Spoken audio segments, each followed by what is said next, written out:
What's up, y'all? I'm Jay Ryan. Thank you guys so much for tuning in again today to A Journey to Fulfillment. I have a very special guest with me here today, and we're going to take you guys on a journey with us. So I'm going to give him this opportunity to introduce himself. Hello, everyone. I'm Derrick Darby. I'm a professor of philosophy at the University of Michigan, and I work on all kinds of topics, but I'm very interested in Black political thought, thinking about freedom, rights, justice, and all the ways in which we've tried but failed in this country to live up to those august ideals. Yes. So tell us a little bit about yourself.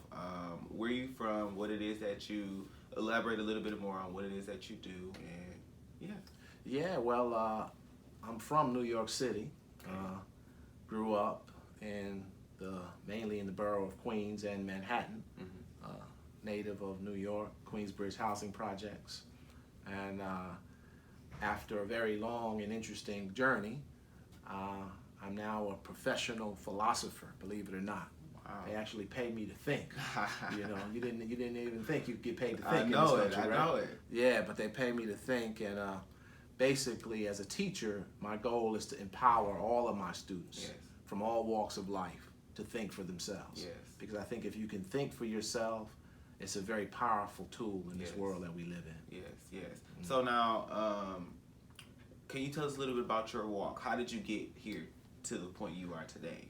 Well, you know, I don't know if we have all that kind of time to lay that all out for you today and for your viewers. But you know, as with all of us, you know, it's important to have people in your life to support you, to encourage you, to believe in you. And so for me, it all started with my mother, who basically put a great deal of value on raising me to walk the straight and narrow, and to have some good sense, and most importantly, to get a really solid education. And so from a very young age, I had her to encourage me to hit the books, to study. Great.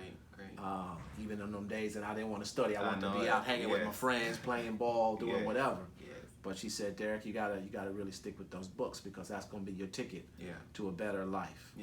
And so first and foremost, my mother, and then all the wonderful teachers I had in my life, going back to elementary school, middle school, high school, and ultimately when I got to college, I had some wonderful professors that sort of saw something in me that I didn't see in myself, and they encouraged me. So that's a really big part of it in my case. I had people that believed in me and encouraged me. And that's important. Yes. So now you began teaching here at the University of Michigan. So how did you come across wanting to be a teacher? Well, actually, no, my story doesn't really quite begin here in Michigan. It goes way back. I got my undergraduate degree at a small liberal arts college in upstate New York, Colgate University, Colgate Red Raiders. And I did 4 wonderful years there. And after those 4 years, I had a wonderful professor named Jerry Balmuth, who basically encouraged me to think about graduate school in philosophy. And so, because I loved Jerry so much and I trusted him, basically it was an existential decision. I said, okay, I'm going to do this. And he told me what schools to apply to, and one of the schools I got into was the University of Pittsburgh, which happens to be one of the best places you can go and get a PhD in philosophy. So the beginning of my journey, actually after college, started at Pittsburgh, where I went, got my master's in philosophy, my PhD, met some wonderful friends, had some great teachers, and began to develop the craft of doing philosophy at a really high level. And from Pittsburgh, I had a journey that took me to Northwestern University in Chicago, then to Texas A&M, down in Aggie land, where I spent some good years. Then I went on to the University of Kansas, where I spent a good number of years in philosophy and on the law faculty. And the Wolverines stole me away from the Jayhawks. and that happened about 5 years ago. So I've been on the faculty in Michigan for 5 years. Awesome. So what about philosophy draws your attention? Yeah, it's a good question. I mean, you know, growing up, I was one of these kids that I always had a lot of questions. You know, if somebody was into an argument or a debate, I said, what about this? What about that? You know, so I was really curious that way intellectually. I was the one that wanted to sort of raise the question and push the issue. And I didn't know it then. I didn't know what philosophy was, but looking back and knowing kind of where I am and what I've accomplished, I can see back then, looking back then, that I was a philosopher. Like the great philosopher Socrates basically spent his time walking around Athens talking to people who thought they were really smart. And then after he would engage them in a conversation, we'd find out that maybe they weren't as smart as they thought they were. But what he did was he relied on this sort of method of questioning, getting responses and responding. And so methodologically, that's something that philosophers do. But they also think about all kinds of topics, all kinds of subjects. So I would say that it was sort of in me. It was the thing that was trying to get out of me as a kid, and I just followed the journey. Right? It kind of picked me, as it were. Now, it turned out that I'm fortunate because I'm earning a living doing something that's who I am. Right? So that means I get out of bed every day. Doing something you love. And I'm happy. So do you think that that is what this generation needs to tap into is, you know, finding what it is that's in you and then pursue it? You gotta figure out what your passion is. You gotta figure out what moves you. You gotta figure out what gets you out of bed. Now, this is very challenging because we're in a world where we're bombarded with all kinds of information, from the television to YouTube, social media, with the world telling us what we should be, what we should do, what we should think. We're trying to keep up with the Joneses and the Kardashians. I don't know, you guys keep up with the Kardashians. We talked about keeping up with the Joneses. But, you know, we trying to sort of be everything other than sort of what we're supposed to be. And I think that if young people embrace who they are and pursue that, right, with great passion and purpose, it opens up doors. It opens up things. And also, you know, you get out of bed every day excited. Now, but obviously, you got to go through some stuff. Right? Life is not a picnic. At all. It's a journey. And on that journey, you're going to have challenges, you're going to have obstacles. And as you negotiate those obstacles, you'll find that you're going to grow in all kinds of ways. But if you keep your center on doing what's in you, what your passion is, what you take your purpose to be, it works out.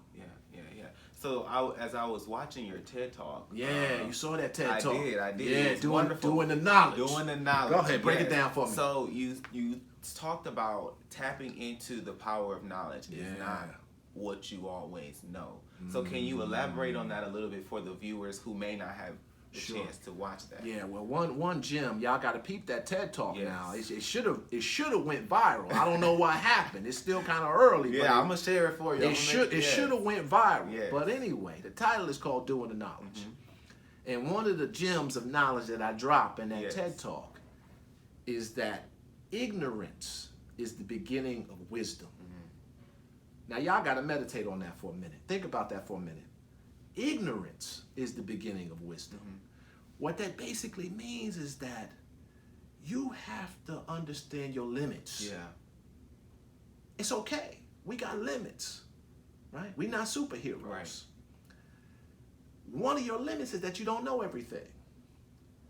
And if you sort of accept that there's some things you don't know, and maybe of the things that you don't know, some of them you really do want to know. But once you accept that you don't know it, then you could begin the process of trying to pursue knowledge. And thinking about what it takes to get the knowledge that you don't have. You see? But that requires some humility. Because when you say that you're ignorant, that you don't know something, you kind of you can be self-conscious about that. You think it's sort of a slight. Right? But it's not. It's just the beginning of a journey now. Look, I don't know a thing, but I want to know it. So I'm going to go figure it out. Now, in some cases, that means you got to hit some books. That means you might have to talk to some people. Got to do some interviews. Right? There are different things you got to do to go get that knowledge. But if you acknowledge that you don't have what you'd like to have, Yeah. then you can get yourself prepared to go get it. Yeah. That's awesome. Awesome. Awesome. So now, for the millennials that may not know how to seek the knowledge or how to understand what it is that they need to know, what can you say to them? Well, that's a good question, and I don't want to say that there are like a bunch of things that you need to know. Right. I think, speaking more abstractly, you need to start with knowledge of self. That's the place to begin. Yeah. You got to go sit down, or whatever you do, go to that quiet place for you, whatever that is. It could be like in the middle of a park. It don't have to be like some quiet, dark room. Yeah. But go to that place where you can just get into your own head, get into your own spirit, get into your own soul, and reflect on what's there. Yeah. Now, part of what's going to happen when you do that is you can maybe start thinking about what's in you. What do you want to give voice to? Yeah. What do you want to do with your life? What do you want to accomplish? Yeah. Who do you want to be? And you've got all kinds of examples maybe that you're thinking about when you think about those things, right? Each of us has examples of people that we admire, that we look up to. Absolutely. So I think that you affirm that there's some things that you don't know. That sets you on this journey to knowledge. And generally speaking, the first thing you got to figure out is knowledge of self. Got to start with self-knowledge. Who am I? Yeah. Where am I going? Where do I want to be? Yeah. And you start thinking that through, and then it opens up more space. It raises more questions. It presents you with more things that you go figure out now to try to fulfill that thing that you've discovered that's in you. Yes. That makes sense? That makes sense. So for the students, because you are a philosophy teacher. I'm a philosophy teacher. So for the students that, or the millennials that don't feel like school is very important for their future, and you work with students, and I mean, there are struggles that we have through school, like I can't do it, I can't make it. What do you have to say for those millennials that aren't in school, that don't feel like school is for them, and for the millennials that are in school that feel like they don't need to be in school anymore? Well, that's heavy. I mean, when we're thinking about schooling, typically we're thinking about, the building that you got to go to read the books, to sit in the classroom with the teachers. And we do this, we do this at the primary, secondary school level, get to high school, and then, you do it at the higher ed level. Now, as you point out, you're right. School not for everybody. And it's really important for all your audience to understand that there are lots of ways to define success. And it's absolutely the case that you can be a very successful person, have a fulfilling life, but not get there through school, having to go to the building, right? But that said, right, let's say you go and you want to be an entrepreneur, right? You don't really want to go to school. You want to sort of build a business. You got an idea, you want to sell a product, you want to sell a service, you're artistic, you want to sell art. There are lots of things that are in us. Not all of them take us through these books. But if you want to be an entrepreneur, you want to be an artist, you want to be a rapper, you want to be a dancer, you want to be a poet, you want to be a chef, guess what? There's still knowledge that you have to do that well. Absolutely. So if you're an entrepreneur, how you put together a business plan? How you raise capital for your business? You think you're going to just show up, knock on somebody's door and say, I need a couple of dollars? No, it ain't going to work like that. How you promote your business? How you market your business? How do you network with people who are going to put money in your pocket? How you get celebrities to endorse your thing, put it up on their Instagram posts? Which of course you all want, right? You want LeBron and Steph to have your gear on because it's going to bring you how you make that happen?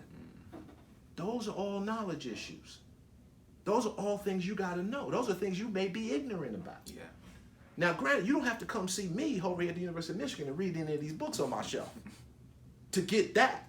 But guess what? You do have to get some knowledge. So now what do you got to do? You got to talk to other people, perhaps, who have been in business, who made that journey that you want to make. If you want to be a chef, how you open up your own restaurant? I'm going to New Orleans tomorrow. I'm going, my wife and I celebrating our 29th wedding anniversary. Wow, congratulations. June 1st, okay? So I've been in the game for a while. We're going to a restaurant down there that's run by a woman who's a renowned chef. Mm-hmm. Now, I haven't been to the restaurant, but that didn't happen overnight. Right. She had to know some stuff. She had to do some things. Mm-hmm. So what I say to millennials who think that school is not for them, okay, if that's the case, that's fine. Yeah. But you still gotta do that self-knowledge. And then you gotta figure out what you wanna do, how you wanna be successful, how you wanna make a life for yourself, for your family, how you wanna make your parents, your mother, your caregivers, your grandmother, your grandpa, how you wanna make those people proud. Yeah. Right? What you gonna do when you get out of bed every day and you have to walk out into the street? Yeah. Whatever it is, you gotta know some stuff. Now, it may not be what's in these books, but you gotta get that knowledge. Yeah. That seem right? That seem right. That sounds about right. So there's no way around it. Yeah. Don't have to go through school, but you want to be successful, you got to know some stuff. You got to know some stuff. And you got to apply yourself. And you got to understand that there are going to be roadblocks and obstacles. Yeah. You might not get the money you need to get the thing off the ground the way you want it. You might not get the marketing you need. Yeah. So how you going to improvise? How you going to still try to make it work? Yeah. That's good. No way around the knowledge. There's no way around knowledge is power. Knowledge is power. That's good, Dr. Darby. That's good. So I don't want to take up too much more of your time, but I do have one last question for you. Sure. So we're talking about a journey to fulfillment. Yes. So can you tell us what fulfillment means to you? Oh my goodness, you asking me some tough questions today, huh? Well, some tough questions, boy. What does fulfillment mean to me? And that's a stumper. I'm glad that's not a test question. I'll be in trouble then, boy. You would stump the professor with that one. You know, I mean, I like the way you put it. What does it mean to me? You know, I think for me, and I want to sound deep about this, but, and this is a theme that you've already heard me echo in our conversation. Mm-hmm. You know, I like getting out of bed every day, doing what I do, going into the world. Yeah. So for me, it's fulfilling to have found my passion, to get up every day, to go out into the world and to share my passion with other people. Yeah. And in my case, because my passion is doing the knowledge, by empowering my students to do the knowledge, I'm giving them something that's valuable. I'm giving them something that you can't sort of monetize, but I know it's valuable. Yeah.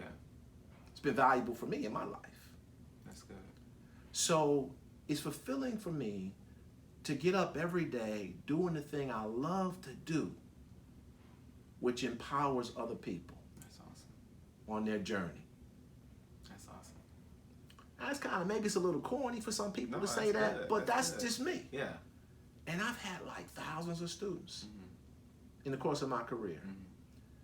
And it's fulfilling to know that I put something on them that they're going to be able to use in this world in some way. I don't care what their politics, their race, their background. I gave them something that's going to be useful. Yeah. That's fulfilling. That's good. I ain't leave nothing on the table. I put it all out there. That's good. Yeah. That's good. Well, Dr. Darby, I appreciate you for being willing to interview with me today. Yeah. You guys can catch this interview stream on YouTube. You can catch all of my other interviews and my release dates and my topics on my social media pages. Again, Dr. Darby, thank you again for being willing to be on my show. Remember, I'm Jay Ryan, and I will see you soon.